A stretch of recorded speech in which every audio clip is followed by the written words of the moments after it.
اعوذ باللہ من الشیطان الرجیم بسم اللہ الرحمن الرحیم۔ ہم سورہ الکہف کی آیت 96 پر ہیں۔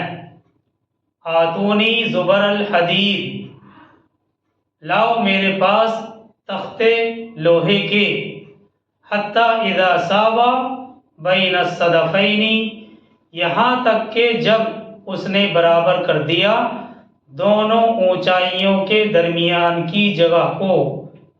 آتونی زبر الحدید، لاؤ میرے پاس تختے لوہے کے، حتی اذا ساوا بین الصدفین، یہاں تک کہ جب اس نے برابر کر دیا دونوں اونچائیوں کے درمیان کی جگہ، یعنی جب لوہے کے تختوں کو جوڑ کر انہوں نے دونوں پہاڑوں کے درمیانی درے میں دیوار کھڑی کر دی تو پھر کیا ہوا؟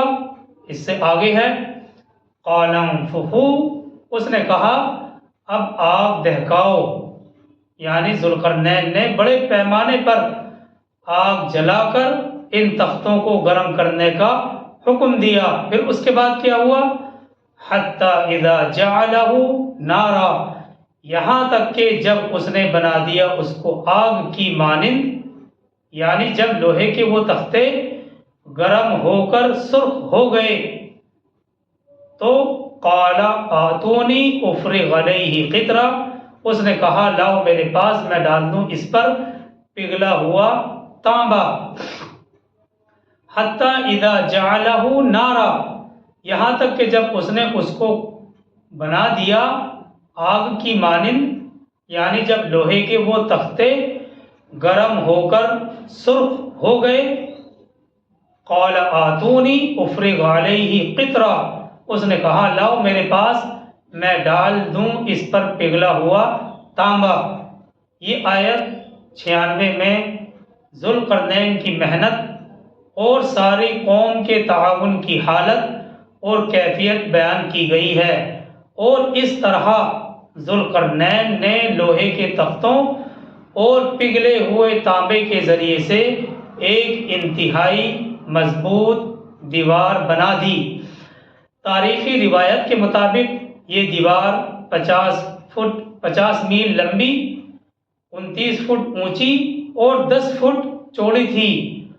آج سے سینکڑوں سال پہلے لوہے اور تانبے کی اتنی بڑی دیوار کی تعمیر کرنا یقیناً یہ ایک بہت بڑا کارنامہ تھا جو حضرت ذوالقرنین نے انجام دیا۔ تو یہ تاریخی روایات میں آتا ہے کہ یہ دیوار 50 میل لمبی، 29 فٹ اونچی اور 10 فٹ چوڑی تھی۔ تو آج سے سینکڑوں سال پہلے لوہے اور تانبے کی اتنی بڑی دیوار کی تعمیر کرنا یقیناً یہ ایک بہت بڑا کارنامہ تھا جو ذوالقرنین نے انجام دیا۔ خلاصے کے طور پر یہ سمجھنا چاہیے یہاں کہ قرآن اور حدیث میں کوئی ایسی صریح دلیل موجود نہیں ہے جس سے یہ ثابت ہو کہ یہ دیوار قیامت تک باقی رہے گی، اور یہ بات بھی قرآن میں موجود نہیں ہے کہ یاجوج ماجوج کے ابتدائی اور معمولی حملے قیامت سے پہلے اس طرف کے انسانوں پر نہیں ہو سکیں گے۔ دیکھیں یہاں پر دو باتیں قابل ذکر ہیں خلاصے کے طور پر کہ قرآن اور حدیث میں کوئی ایسی صریح دلیل موجود نہیں ہے جس سے یہ ثابت ہو سکے کہ یہ دیوار قیامت تک باقی رہے گی، اور یہ بات بھی قرآن میں موجود نہیں ہے کہ یاجوج ماجوج کے ابتدائی اور معمولی حملے قیامت سے پہلے اس طرف کے انسانوں پر نہیں ہو سکیں گے۔ لیکن صحیح حدیث سے اتنا ضرور ثابت ہے کہ ان کا یعنی یاجوج اور ماجوج کا وہ انتہائی خوفناک اور تباہ کن حملہ جو پوری انسانی آبادی کو ہلاکت میں مبتلا کر دے گا، اس کا وقت بالکل قیامت سے قریب اور متصل ہوگا، اور اس کا ذکر نواس بن سمعان کی حدیث کے حوالے سے کیا گیا تھا۔ حاصل یہ ہے کہ قرآن اور حدیث کی نصوص کی بنا پر نہ تو قطعی یہ فیصلہ کیا جا سکتا ہے کہ سد یاجوج ماجوج ٹوٹ چکی ہے اور سارا راستہ کھل گیا ہے، اور نہ ہی یہ کہا جا سکتا ہے کہ قرآن اور سنت کی روح سے اس کا قیامت تک باقی رہنا ضروری ہے۔ احتمال دونوں ہی ہو سکتے ہیں۔ قرآن اور حدیث کی نصوص کی بنا پر نہ تو ہم یہ فیصلہ کر سکتے ہیں کہ سد یاجوج ماجوج ٹوٹ چکی ہے اور سارا راستہ کھل گیا ہے، سارا ہی راستہ کھل گیا ہے، اور نہ ہی یہ کہا جا سکتا کہ قرآن اور سنت کی روح سے اس کا قیامت تک باقی رہنا ضروری ہے۔ احتمال دونوں ہو سکتے ہیں، واللہ اعلم۔ آگے چلتے ہیں آیت 97 کی طرف، اور یہ آیت بھی اسی سے متعلق ہے۔ فَمَا اسْطَاعُوا أَن يَظْهَرُوهُ وَمَا اسْتَطَاعُوا لَهُ نَقْبًا، اب نہ تو یاجوج ماجوج اس کے اوپر چڑھ سکیں گے اور نہ ہی اس میں نقب لگا سکیں گے۔ یہ اس وقت کی ہی بات ہے جب یہ دیوار بن کر قائم ہو گئی تھی، تو پھر اللہ کی طرف سے یہ بات ہے فَمَا اسْطَاعُوا أَن يَظْهَرُوهُ وَمَا اسْتَطَاعُوا لَهُ نَقْبًا، یعنی اب یہ یاجوج ماجوج نہ تو اس کے اوپر چڑھ سکیں گے اور نہ ہی اس میں نقب لگا سکیں گے، اور نہ ہی ان قوموں پر حملہ آور ہو سکتے ہیں۔ اگلی آیت 98 ہے۔ قَالَ هَذَا رَحْمَةٌ مِّن رَّبِّي، اس نے کہا یہ رحمت ہے میرے رب کی۔ قَالَ هَذَا رَحْمَةٌ مِّن رَّبِّي، اس نے کہا یعنی حضرت ذوالقرنین نے کہا یہ رحمت ہے میرے رب کی۔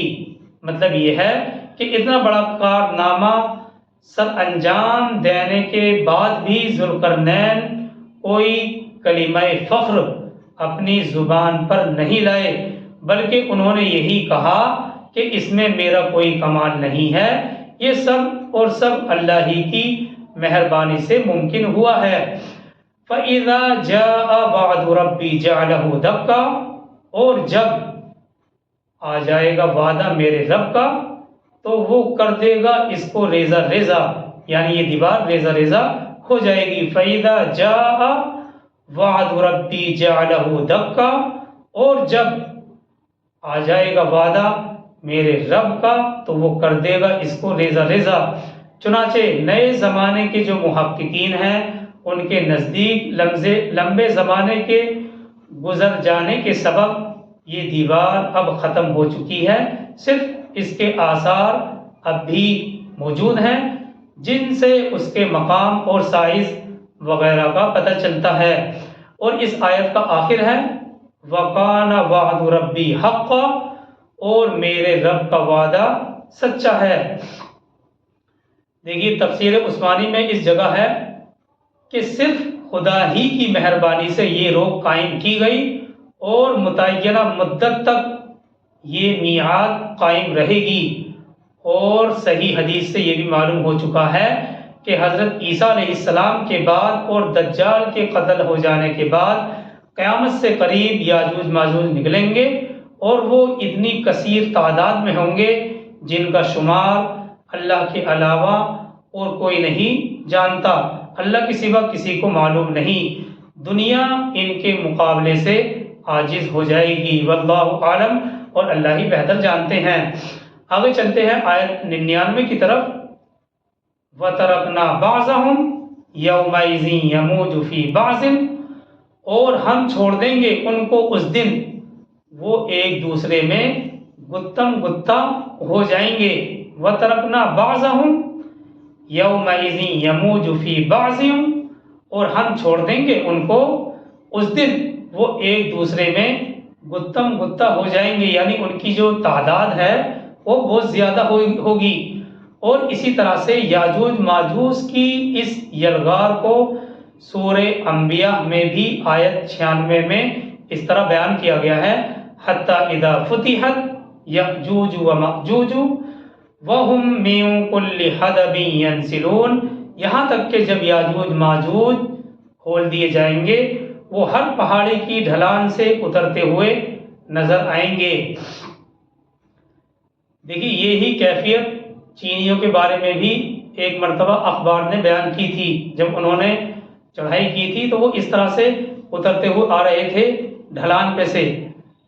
تو یہی کیفیت چینی لوگوں کے بارے میں بھی اخبار نے ایک مرتبہ چھاپی تھی۔ تو بہرحال وَهُمْ مِنْ كُلِّ حَدَبٍ يَنْسِلُونَ، یہاں تک کہ جب یاجوج ماجوج کھول دیے جائیں گے اور وہ ہر پہاڑ کی ڈھلان سے اترتے ہوئے نظر آئیں گے۔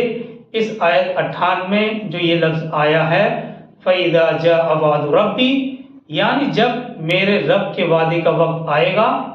اس کے دو مطلب مفسرین نے بیان کیے ہیں۔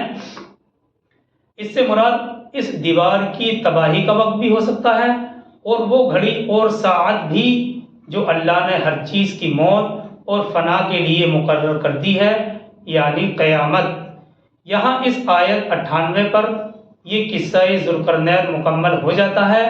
یہ قصہ ذوالقرنین اگرچہ کفار مکہ کے امتحانی سوال پر بیان کیا گیا تھا، اور اصحاب کہف اور موسیٰ اور خضر کے قصے کی طرح قرآن نے قاعدے کے مطابق، اپنے قوانین کے مطابق اپنے دعوے کو ثابت کرنے کے لیے اس واقعے کو بھی پوری طرح سے واضح کر کے بیان کیا ہے۔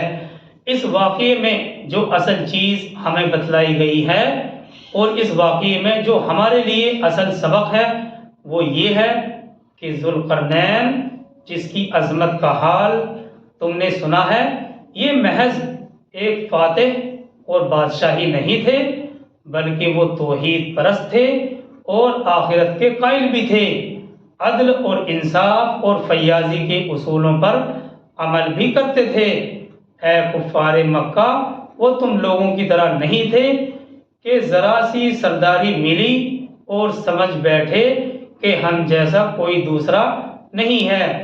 تو یہ اصل سبق ہے اس واقعے سے ہمارے لیے کہ یہ ذوالقرنین جس کی عظمت اور حال یہاں بیان کیا گیا، یہ ذوالقرنین صرف ایک فاتح اور بادشاہی نہیں تھے، بلکہ وہ توحید پرست، اللہ کی توحید پر ایمان رکھتے تھے اور آخرت کے بھی قائل تھے، عدل اور انصاف اور فیاضی کے اصولوں پر عمل بھی کرتے تھے۔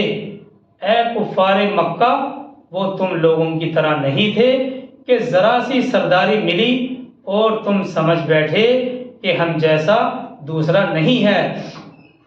تو اس آیت یعنی آیت 98 پر یہ واقعہ یاجوج حضرت ذوالقرنین کا واقعہ پورا ہو چکا ہے، اور یہ واقعہ اگرچہ کفار مکہ کے امتحانی سوال پر بیان کیا گیا ہے اور اصحاب کہف اور موسیٰ اور خضر کے قصے کی طرح قرآن نے اس کو بڑے واضح کر کے اپنے مقصد کو ثابت کرنے کے لیے بیان کیا ہے، اور اس واقعے سے جو اصل چیز بتلائی گئی ہے وہ یہی ہے کہ ذوالقرنین جس کی عظمت یہ ہمارے سامنے بیان کی جا رہی ہے، یہ محض ایک فاتح اور بادشاہی نہیں تھے، بلکہ وہ توحید پرست اور آخرت کے قائل بھی تھے، عدل اور انصاف اور فیاضی کے اصولوں پر عمل بھی کرتے تھے۔ اے کفار مکہ، وہ تم لوگوں کی طرح نہیں تھے کہ ذرا سی سرداری کیا ملی تم لوگ سمجھنے لگے کہ ہم جیسا کوئی دوسرا نہیں ہے۔ اگلے فقرے سے پھر قیامت کا نقشہ کھینچا گیا ہے۔ آج ہم اتنا ہی کریں گے، یہاں ذوالقرنین کا واقعہ مکمل ہو چکا۔ اللہ تعالی ہم سب کو عمل کی توفیق عطا فرمائے۔